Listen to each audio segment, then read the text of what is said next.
Welcome to Whiskey Vault. I'm Daniel. I'm Red. This is a gift from Pat Kane, magnificent bastard. Pat Kane, you magnificent bastard.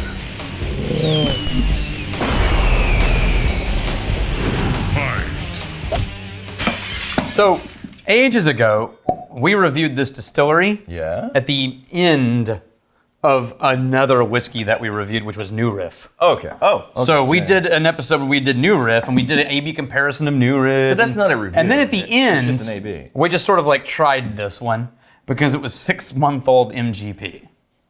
And we were like, I didn't realize you could. Oh, you can get the new make and then you age it 6 months. Yeah, Fine. yeah. So these guys are, remind me of where they are. They're in like Las Cruces, New Mexico, I think. Yeah, Las Cruces. Mm-hmm. So now it's a 2-year-old MGP. Fair enough. This is a distillery that everywhere you look talks about artisan and craft, and we sort of gave them shit about that before, Right. but all their energy is focused on their gin and their other spirit.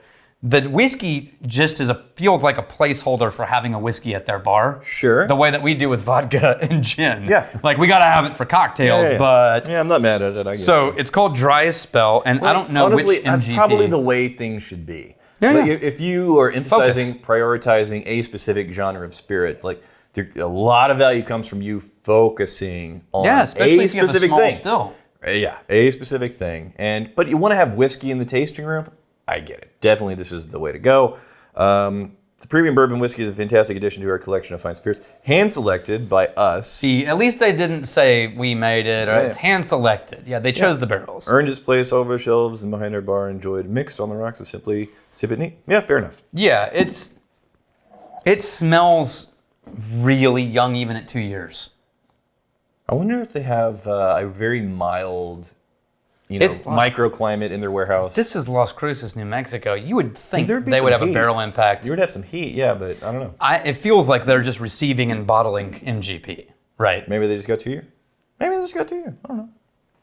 Like, I don't know enough about Not aging anymore. in New Mexico. I have a lot of assumptions about aging in New Mexico. Me too. Yeah. And I know a couple of distilleries in New Mexico that I really trust who are making amazing shit, and it tastes like you would expect. Yeah. Like you can tell that the heat impact is there. This one smells really young, But nice. spicy, Yes. and sort of vibranty citrus or lemon. Yeah, and then there's like a honey graham cracker type of note to round that off a little bit. Yeah. It is young, but it's nice. There's multiple flavors, layers going on. This smells a lot like our barrels when they come in as half-baked. Yeah. It's very familiar. Of course. Oh, and it drinks like really proofed down They MGP. did proof it down. What did they proof it down to? 45? Yeah. Yeah. Okay, I'll ask you this afterwards because... Oh, we said who it was, didn't we? No, we didn't. This is a gift from Pat Kane. we did this. We did with Pat Kane? We did the hell Okay, out of my Pat mind Kane. just went like, oh, fuck, we forgot Pat I Kane. blasted Pat Kane's ears off Yeah, you're right. with the... You're right, all right. No, he's basking. He's I'm so used to forgetting these days. I'm looking for Awash. another MGP. awash in a sea of magnificence right now. So I don't know, man. Like the MGP releases, at this point, I'll say, what do we want to compare? What do we want to compare it to? Well, we could compare it to another MGP, but we've already established many times over there are variations, especially from barrel to barrel. But even if you're just blending a few barrels and comparing it to another batch of a few barrels blended together, you're gonna find some differences in there. But you're grabbing something. You have something in your hand. I'm you're gonna walking grab over like you have a plan.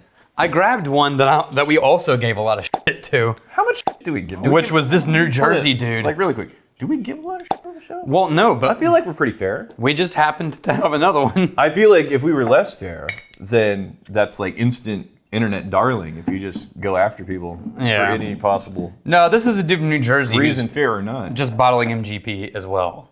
Okay, So let's just see what happens to two people who are just bottling MGP. sure. The color is identical. It looks exactly the same. How does it smell? It's lighter. Okay, what's the proof? It is 45.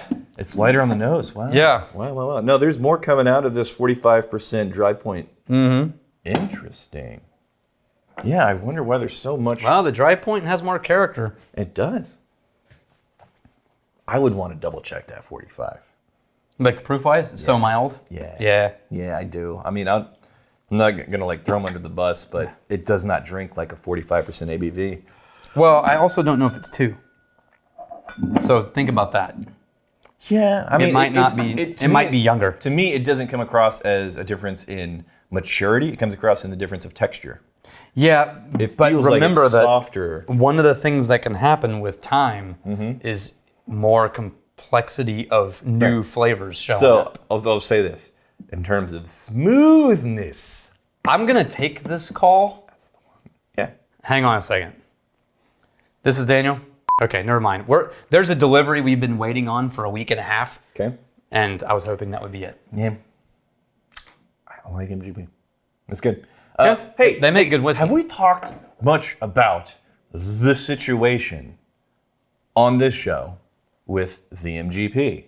How basically they were the de facto source I see what you're for the freaking industry. No, we haven't. And then overnight, here's the thing. I have a lot of thoughts about it. Go ahead and explain the situation. So overnight, everybody I know who works with MGP got the same A email, lot of people. which was, "Hey, we don't have any whiskey left. Yeah. Well. We'll talk to you again in 2023 or 2024. Yeah. And I will sell you some stuff, but it's all new make or under 3 months old. Yeah. And I do know a couple of people that got a different list Okay. where they offered to still sell some aged stuff, but it was all based on whoever our friend felt like emailing a different email to. Right. Well, Yeah. he doesn't like you. Well, there's another like 15 people in Texas he doesn't like because, Right. yeah. Anyway, Yeah. there are 2 reasons for this that we can think of. So really, if you're new, the context is we have our own distillery. Yeah. We are sourcing MGP, aging it for a while, finishing it in things, in addition to making a lot of our own stuff and sourcing and finishing from a lot of different other Right. places. Go ahead. Now, they told everybody, hey, sourcing, unless you had a prior contract, tough shit. Right. And they're not really talking to anybody who's buying less than hundreds of barrels at a time. Sure. So 2 reasons we think. Yeah. One is recently MGP started their own line, Yeah. one of which is George Remus, Yep. which took off. And so they're starting to reserve their aged stock for their own product. Yes. The other is their other product, which they just, Lux Row bought out Yellowstone, Okay. the bourbon. Yeah. Used to be Kentucky. They removed Kentucky from the label. It's Indiana. Yeah, now it's going to be MGP. Indiana. Now we think it's going to be MGP. Yeah. And you can imagine why a bourbon called Yellowstone might be blowing up right now. Yeah, there's a big show. Yeah, so basically what's happening is MGP used to source to everybody, and now they're holding back stock for all of their own successful products. Right. Yeah. So here's my thought. It's the industry's own damn fault. Oh yeah, absolutely. Now, us included, and this is very, very commonplace. Like most distilleries, whiskey-focused distilleries, you want to get the ball rolling, but it takes some years to get a whiskey done. But you want to get some You want to be revenue known flowing as a through whiskey there. distillery. You want to get some revenue flowing through there sooner rather than later. So get some MGP going. Ideally, be very transparent about that, so you're not confusing the issue. But whenever MGP became essentially a monopoly, not from aggressive moves on their own, No, just- it but was just out easy. of convenience. It was easy. Of an entire industry of distillers. It's like, just do some MGP. It's good stuff. It's good stuff. Yeah, right? yeah, it is good It's stuff, good stuff. Affordable, right? Yeah, it's affordable. Yeah, just do the MGP. And they became the one and only source, kind of the linchpin for so many people needing to put things in bottles to keep them, get the revenue flowing.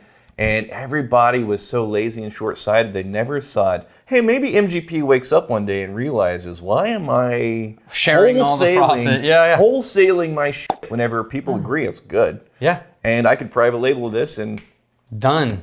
And they did. Now, on the plus side, in the short term, this is a huge headache for a ton of people. But in the short term, what I hope to see happen is a fresh, ground, new, sproutlings of options in terms of sourcing from tons of different places that never really thought about this before because MGP was sucking all the oxygen out of the room. Well, like Gulf Coast for us, or now Giant Texas Distillers. Gulf Coast or something. But not even, that's like a pretty big operation. I'm talking about like smaller scale. Yeah, smaller guys. Yeah. Now, here's what's actually going to happen. Yeah. Are you ready for this? This is my prediction. Sure.